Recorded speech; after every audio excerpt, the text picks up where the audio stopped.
Sa panahon ng mabilis na impormasyon at kaliwat kanang balita, kailangan mo ng isang channel na mapagkakatiwalaan, diretsyo at para sa bayan. Ito ang Balitang Pambansa, ang iyong bagong tahanan ng mainit na issue, tunay na impormasyon at mga balitang hindi mo dapat palampasin. Mula sa mga trending na kaganapan sa social media hanggang sa mga seryosong isyong pambansa. Bantay kami sa bawat sulok ng bansa para sa iyo. Hindi lang basta chismis, kundi validated news, mga impormasyon na may batayan at mga kwento ng tunay na buhay Pilipino. At kung gusto mong laging nauuna sa kaalaman, huwag kalimutang mag-like, mag-share at higit sa lahat, mag-subscribe. Dahil sa Balitang Pambansa, balita mo, boses mo, bayan natin ito.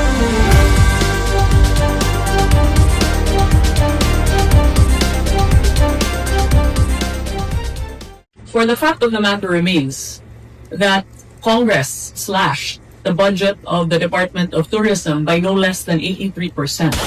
Wow! In terms of its from 1.2 billion Wow! to only 200 million in 2024 and slashed it by half yet again to only 100 million in 2025. Nako, hindi pa umabot ang 2028, ganito na ho kagad ang ating mga nababalitaan. Unti-unti na hong gumuguho yung alyansang binuo nila para pabagsakin itong si Bibi Sara. Itong si Jam Magno, derechahan na hong binanatan. Itong si Doc Prasco, isa ho yan sa mga dahilan kung bakit hindi magtatagumpay ang lahat ng individual na nakapaligid dito kay Marcos Jr. Mantakin nyo, Frasco, Garcia, ngayon bumabanat sa kanya yung mga kaalyado ni Tamba. Alam nga naman di siya sagot, yung asawa ni Doc Prasco. Si Cristina Prasco hoy nagsalita na rin. Kaugnay doon sa banat nila diyan sa Department of Tourism na underperforming. Di daw nagpe-perform. Meron nung buwelta itong si Cristina Prasco diyan sa mga demolition jobs. Bakit totoo naman hindi naman nagpe-perform. Pero meron nung excuse itong si Cristina Prasco kung bakit falsipikado ang ginagawa nilang trabaho dyan sa Department of Tourism. Bakit hindi nila nabebenta ang ating bansa sa mga turista? Bakit mas pinipili ang Hong Kong, Singapore, Japan, Malaysia, Taiwan, Indonesia? Bakit pinipili ng mga turista na magpunta doon sa mga lugar na yon? Di yamak na mas marami ho tayong magagandang tanawin dito sa Pilipinas. Pero bago yan mga kababayan, isang like at isang subscribe. Masaya na ho tayo dyan sa mga gusto sumali sa ating community. Scan nyo na ho yung QR code na yan dyan sa gilid para kayo ho ang pinakaunang makakita sa ating mga reaction video. At itong live nitong si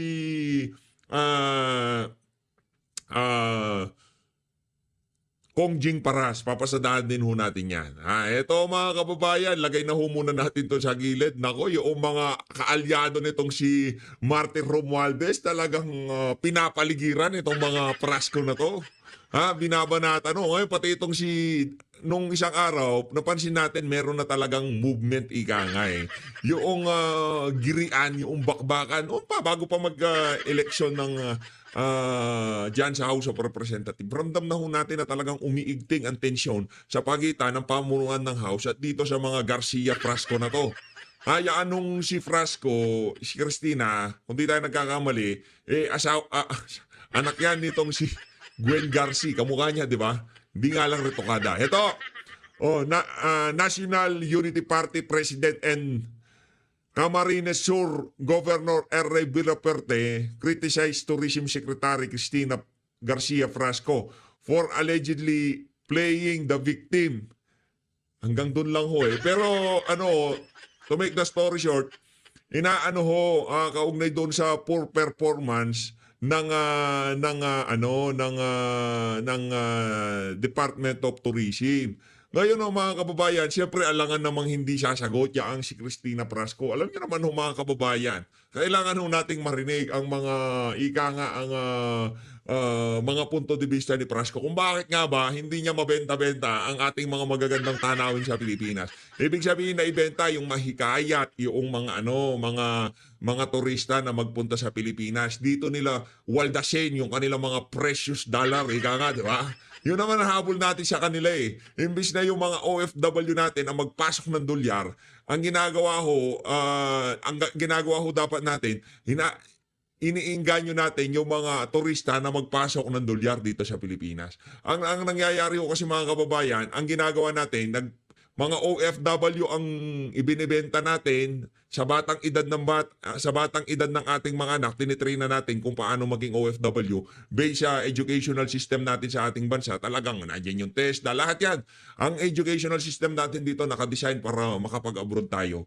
Makapag-abroad ang ating mga kababayan. Hindi sila nagbibigay ng napakaraming oportunidad para mapilitan yung mga kababayan natin ng mga ibang bansa. Lahat o yan, rigged yan. Kaya pagka hindi tayo nagkaroon ng matinong presidente, hindi ho mababago yung mga yan. Tuloy-tuloy lang ho yung pagpapadala ng mga Pilipino sa ibahing dagat para sila ang magdala ng dolyar sa Pilipinas at papakinabangan ng mga walang yang politiko na wala nang ginawa kung hindi pahirapan ng mga ordinaryong Pilipino. Yan ho talagang katotohanan. Masakit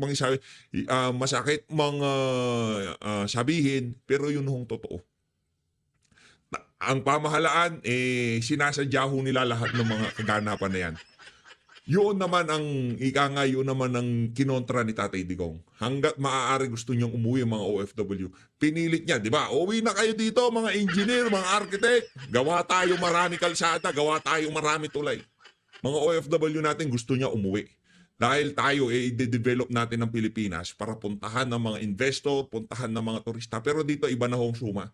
Ang nangyari, total turnaround dun sa inumpisahan ni Tatay Digong. Ang ginagawa nila dito, TESDA, mag-aral kayo, ganito, ang daming opening, ganito, ganyan, punta kayo dito, yan, meron tayong ganito dyan, di ba? Mga ibang bansa ang mga Pilipino. Eto na napunta tayo sa, panibag.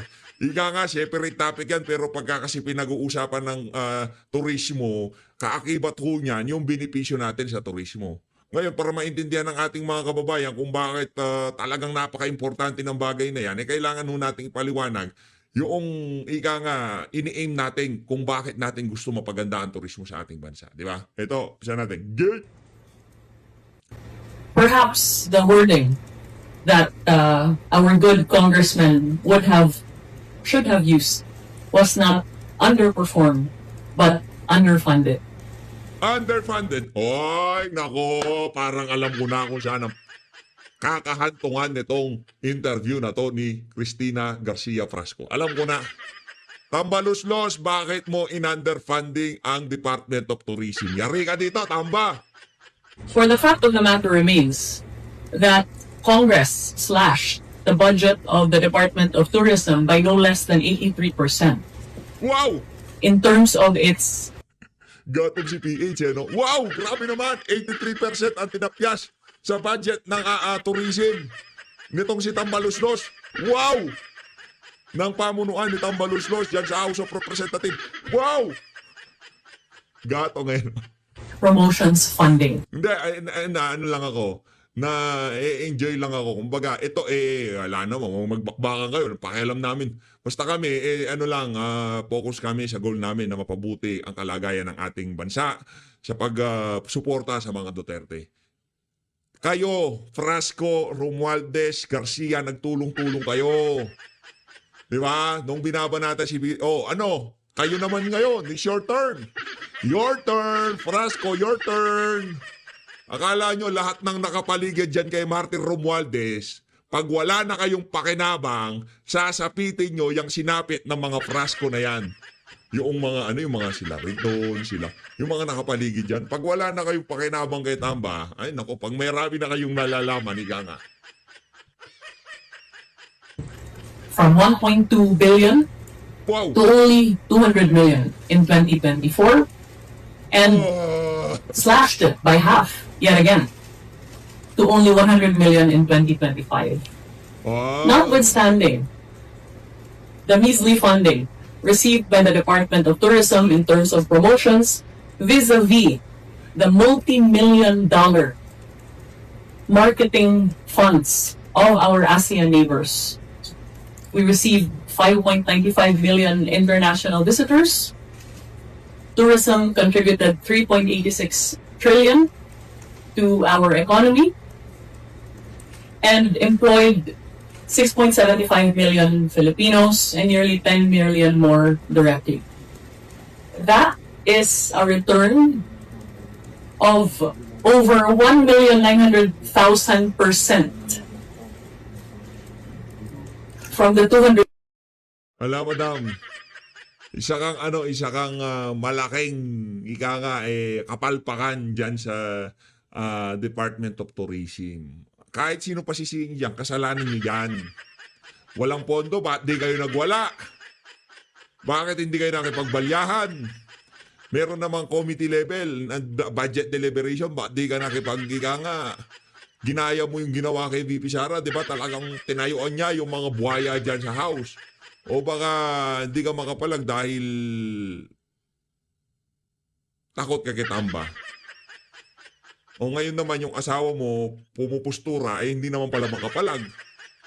Kung hindi kaya, huwag subukan. Yan tuloy ngayon, pinagtutulong-tulungan ng pamilya nyo. Ito, ang tumitira kay Cristina Frasco. Kasi nanay niyan, di ba? Ma-influensya para ng mga Garcia diyan sa Cebu, di ba? Ngayon, ang titira kay Duke Frasco, kung ang tumitira kay Cristina Frasco, itong si El Rey Villapuerte, syempre, alangan namang siyang si Duke Frasco, walang titira dyan. Ito ang titira kay Duke. Duke! Ito, dito tayo kay Jam Magno. Jam, banatan mo Jam ha. Nag-e-enjoy lang akong makita itong mga to na parang kailan lang talaga nagmamahalan kayo. Parang kailan lang nasa isang bubungan kayo, pinagpaplanuhan kung paano banatan itong si BP. Pag alis ni BP, kayo naman pala magbabakbakan. Di palakpakan namin kayo. Kayo ang tinatawag nilang pag wala ng makalaban, sila ang maglalaban. Ito na This video is for Duke Frasco. Oh, hi, Duke. I will not refer to you as a congressman because I really don't see you as one. I made this video because finally, after 2 months of waiting, I wanted my feelings to fester, so that I make this video as appropriately as possible. Duke Frasco, you ambitious pig. Yes, I didn't stutter when I said that. Why? Let's just do a little bit of history, shall we? First of all, you married into power. You are not a self-made man. Frasco, your family name? Nobody's. But yes, I do acknowledge, bright ka for marrying a Garcia. Bright ka for marrying into the Garcia brand here in Cebu. But then again, your ambitions didn't stop there. And your ambitions made you too ambitious and an asshole in one. That's what I don't like. Because maikikagtagad ni mo, remember, when I saw you in the Bagong Pilipinas Servicio Fair in Tagum? It was my birthday. But I smelled asshole the moment you walked by me. Because nakita dyan na ako that you, wanting to be the speaker, wala lang. Hindi lang ho natin kukomentuhan yan dahil yung pagbakan kayo. Go ahead. Be our guest. Pero ni isa sa inyo, walang mapagkakatiwalaan. Ito si Jam, atakdog lang naman to ni Tambaluslos, di ba? Di ba? Alam natin ang karakas niya si Jam Magno. Di ba? Walang walang problema yan. Gustong banata si Doc, banata kayo. Hindi, sa 2028, hindi namin kailangan ang mga Frasco at Garcia para papanalunin tong si VP Sara. At sigurado, sabihin mo sa amo mo, wag na niya subukan, masisira ang taba niya. How exactly? In what way, shape, or form could you be qualified to be the speaker? First of all, your district in Cebu, waman namayagpag. Ang namayagpag, ang dagko kay ni mga pangalan sa mga stante along the highway. But project-wise, laws-wise that you've passed, ahang dapita. Pero imong pangdaot ang speaker, mas taas pas imo.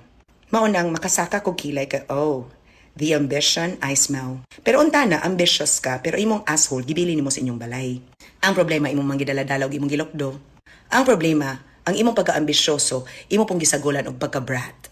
Remember that, ang hatag pa ka, sa to, Barquillos, Rosquillos, nang hatag pa ka that morning, thinking that you would buy congressmen with that. Pathetic. And aside from that, may ka maghangyo-hangyo kang speaker, nya may ka mandaot. Undangi na, Duke. Undangi gyud na.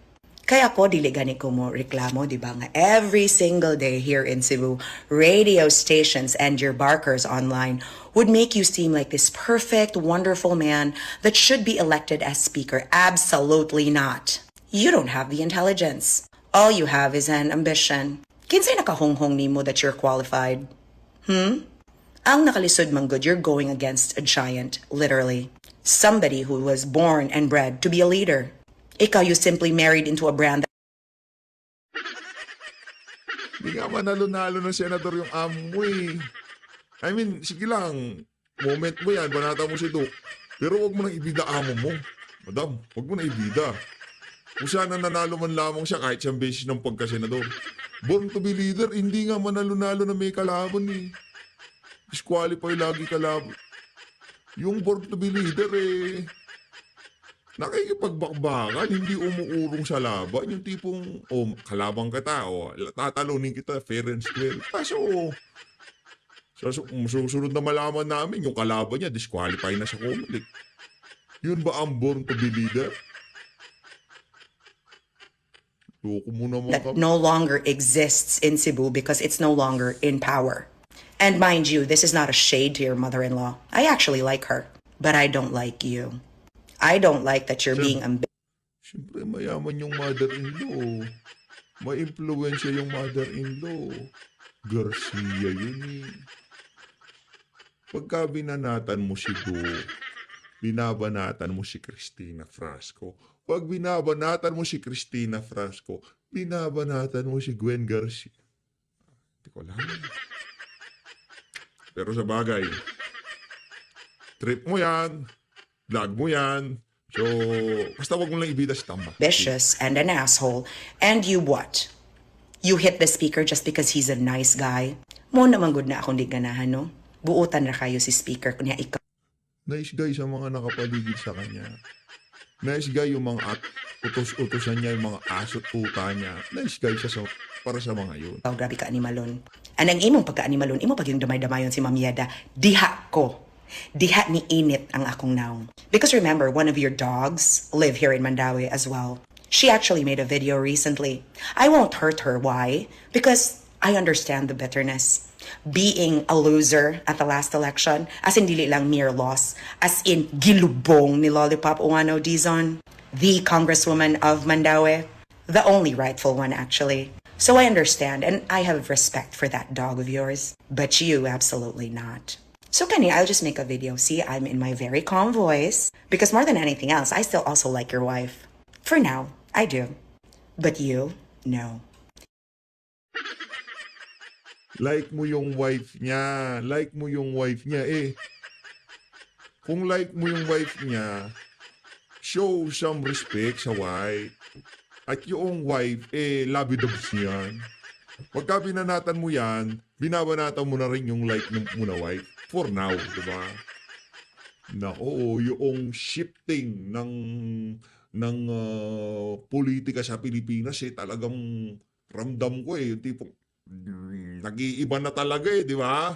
Pero pa sound effects, ganun yung mga tectonic plates talagang nag-iiba-iba na ng lugar, gumagalaw yung napipil natin yung tremor sa lupa. Habang itong mga itong mga pamilyang kilala talagang nag-iibahan na ng tono, nag-iiba na ng target. Ngayon si Frasco na, pagkatapos si Bibi, ay naku.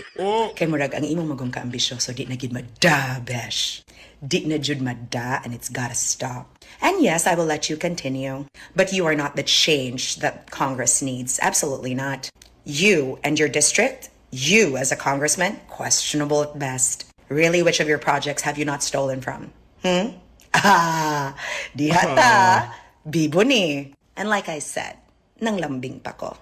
Stop what you're doing, or I will wage the kind of lambing that the Jam Magna of 2020 would be so jealous about. Why? This time I'm in your playground. This time I'm not afraid. And this time I can give you my May backup siya kaya matapang. address para ako kang naungon-naungon, ani. Because I also still have the number of your COS. I can send it to him myself. But knowing that, ako ba yan? It will reach you. So here's a message for you, Duke Frasco. You can be ambitious, but can you dial down on the asshole? Dial down on it? Or please, remember this. Giluwa ka diri sa Cebu. None of your friends, none of the other congressmen that belong here voted for you.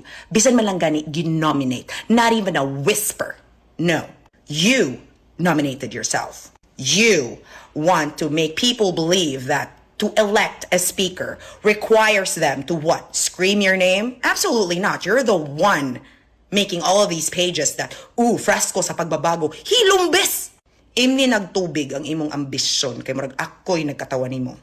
To be the speaker requires, number one, that you're not an asshole. Because you gotta be a friend to a lot of people.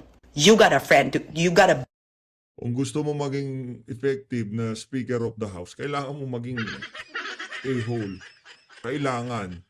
Kasi lahat ng trip nila wawasakin mo eh. Puro namang contradicting sa reality sinasabi nitong si Jam. Kailangan maging A talaga dyan. Maging AH dyan. Maging tumbong ng baka. Diba? Kailangan mo maging ganun eh. Bakit? Gusto nito mangsingit, gusto nito may nakawin, pork belly. Kailangan mo magpakaganon. Ngayon kung sobrang bait mo, kaibigan mo lahat, yan ang hindi pwedeng maging speaker. Dahil yan, ibig sabihin, kaibigan mo lahat kasi naaabutan lahat ng pabor, impluensya, o kung ano. be a friend to congressmen and women alike.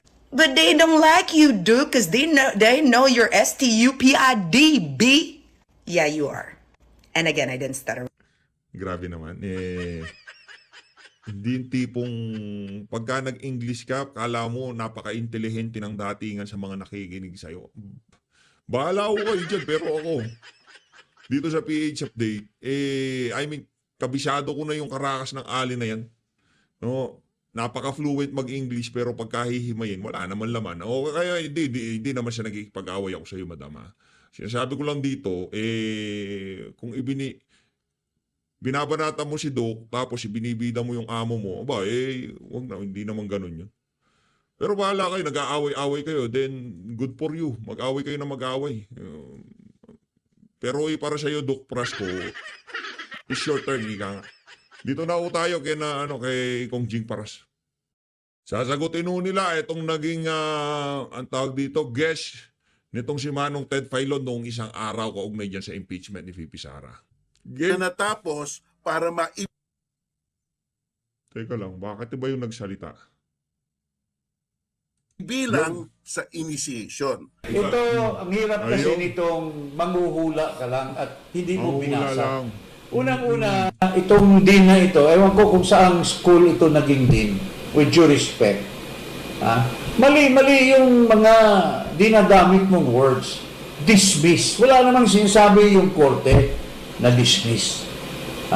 It says that it is deemed initiated. Bakit po, Mr. Mel Santamaria, Mr. Ted Pailon, Miss Chacha, ito po ang sinasabi ng korte.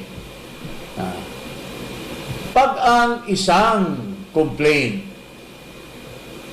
ay inendorso, mayroong complainant and inendorso, it becomes a resolution for impeachment. Pinail po yan or ipapile yan sa office ng Secretary General. Upon receipt of the Secretary General, Mr. Santamaria, kung nakikinig po kayo, ang sabi ng Korte Suprema, according to the rules of the House and according to the Constitution, it should be forwarded and be included in the order of business within 10 session days. Meaning to say, from the time na in-endorse by the Secretary General to the Speaker. Then the Speaker will calendar that within 10 days. And once it's calendared, Kami kasing nakakaalam at ako ay expert dyan dahil ako mismo napa-impeach ko, kaming dalawa ni Topacio. Kami mismo napa-impeach ko si Andres Bautista, yung chairman ng COMELEC. Pero hindi, ang sabi ng Korte Suprema, yung unang impeachment na dapat sana yun ang magiging priority kasi unang pinail ng December 2, dapat lang na sundin yung proseso. Ang proseso niyan is ibalagay mo sa order of business upon receipt of the speaker, tapos forwarded it to the Justice Committee within 3 days. Ang sinasabi ng Korte, dahil hinarang ng Secretary General, kasi kung hindi pinatulog ng Secretary General, kasi kung hindi niya sana hinarang yon, mandatory po yun na darating sa Committee on Justice. Pero dahil hindi niya ginawa, because of that, sinabi ng Korte, it is now deemed initiated. Whether nakarating o hindi sa Committee on Justice, that first impeachment complaint is deemed initiated. Yun ang sinasabi ng Korte Suprema.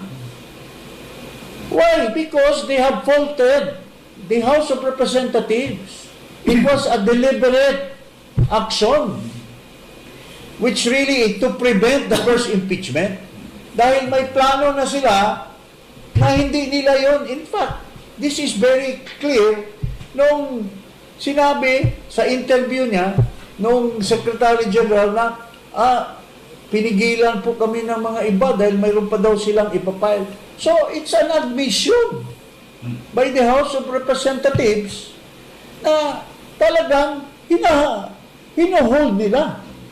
But the Supreme Court says, hindi ba pwede yan? Because that's mandatory.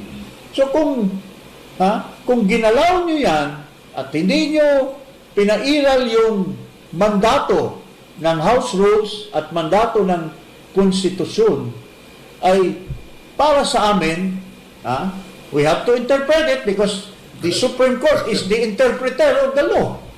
Sabi ng Supreme Court, deemed initiated na yan. At pag mayroon ng isa na deemed initiated, therefore, hindi na pwede. Umiiral na ngayon yung 1-year ban. Yan po ang ibig sabihin. So at the time na gumawa kayo ng fourth impeachment, nag-kick off na yung 1-year ban. In other words, hindi ka na pwede na mag-file pa ng panibago kasi may nauna na, which has already been deemed initiated. I challenge you, Mr. Ewan kong pulpul na din na ito, with your respect. Basahin mo. Walang sinasabing dismiss. Walang sinasabing archive. Gigil siya. Sinasabi ng court, it has been deemed initiated. Why? Because the Secretary General and the Speaker conspired with each other to hold, and Congress itself, the plenary, kasi dadaan sa plenary, there is a conspiracy between the Secretary General, the Speaker, and the plenary to make sure na yung first impeachment will not reach the Committee on Justice. And the interpretation ito eh. Sino ang interpreter? Ikaw ba, Santa Maria? Ikaw ba, Pailon? Kayo ba ang interpreter ng batas? The Supreme Court has interpreted the act of the Secretary General, the Speaker, and the plenary of not complying with the rules na hindi nila nilagay sa Committee on Justice. The Supreme Court interpreted it that their act has made the complaint deemed initiated. Yun ang ano dyan. Maliwanag eh, no? Maliwanag. Naiintindihan niyo ba mga kababayan na naiintindihan natin dito sa PHFT? Magaling talaga tong si Ulit na tayo dyan eh.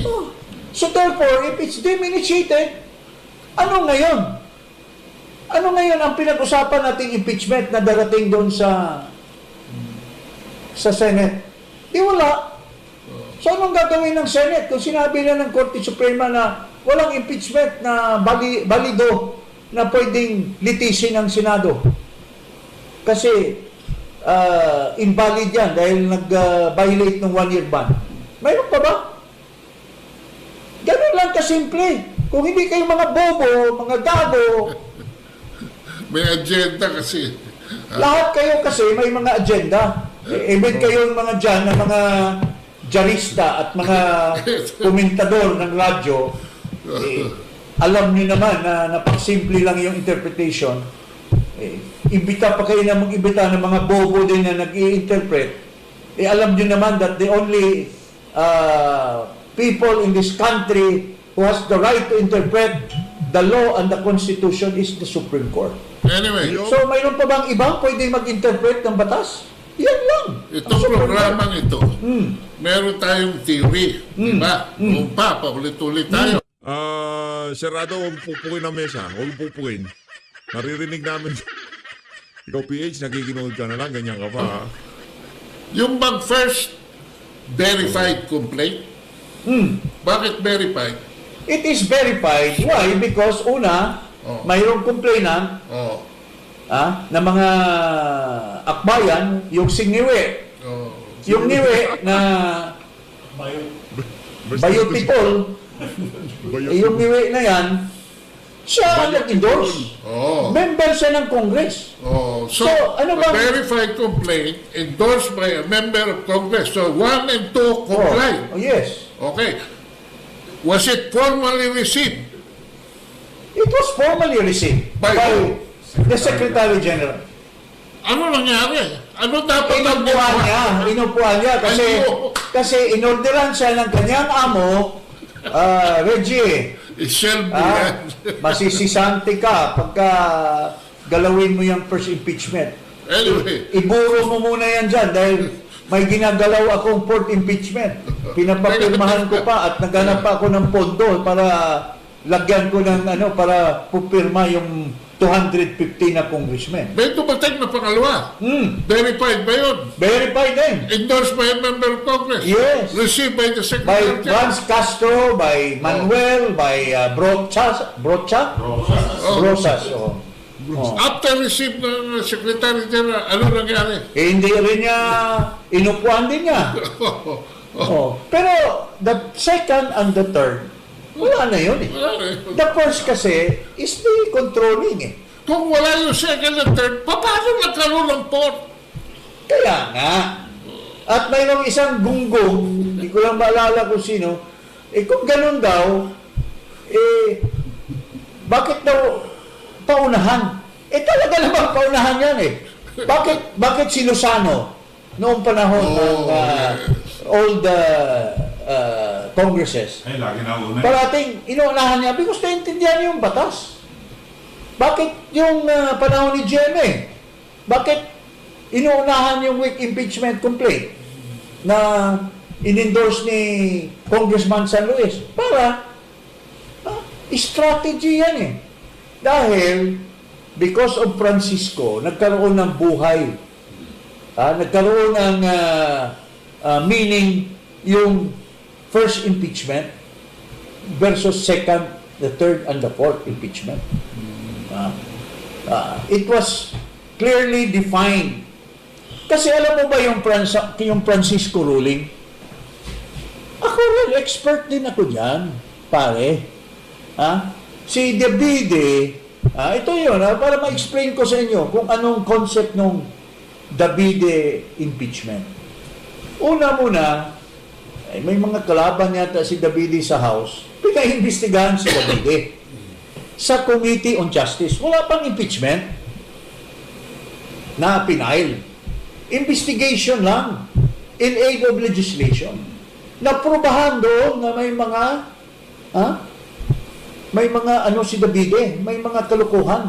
Yung anak niya, ginawa niyang chairman ng bidding, namili sila ng mga kortina, pinagawa nila yung mansion sa ni-repair. Sa Baguio. Walang proseso. So, natuklasan yan ng Committee on Justice. Because of that, yung mga grupo ng NPC, ako, hindi ako member, pero naniwala ako na tama sila, nagpirmahan ngayon. Naabot yung 1/3. Ngayon, idadali na sana namin sa Senate. Kasi 1/3 na eh. Hinarang kami. Yung Drilon, ayaw niyang tanggapin. Yung Divinesia at yung Gloria Macapagal, ayaw nilang ipile namin. Kasi sabi nila, ano yan eh. Utos ni Danding Kuangko yan eh. So, itong si Francisco, abogado, may mga kasama siya, kinwestiyon nila ngayon yung 1/3 vote. Kaya nagkaroon ng Francisco ruling. Pero, actually, questionably ang Francisco ruling. Although, the Supreme Court has already made a doctrine na ito yung 1-year ban. Kasi sinasabi nila, yung amin daw na 1/3 na impeachment complaint, hindi na daw pwede dahil nagkaroon na daw ng first impeachment. Which is not really true kasi investigation lang yun. So sabi ng Korte Suprema, yung first, yung ginawa ng Committee on Justice to investigate Davide, yun na daw yung first impeachment. So yung sa amin, it will now be second impeachment and therefore it violates the 1-year ban. Diyan nila ginawa yung 1-year ban. Yun ang totoo dyan. So, we could have questioned that. Pero, pinaumbahaya natin sa Korte Suprema yung interpretation nila. So, nagiging 1-year ban yan. Ganun na ang definition.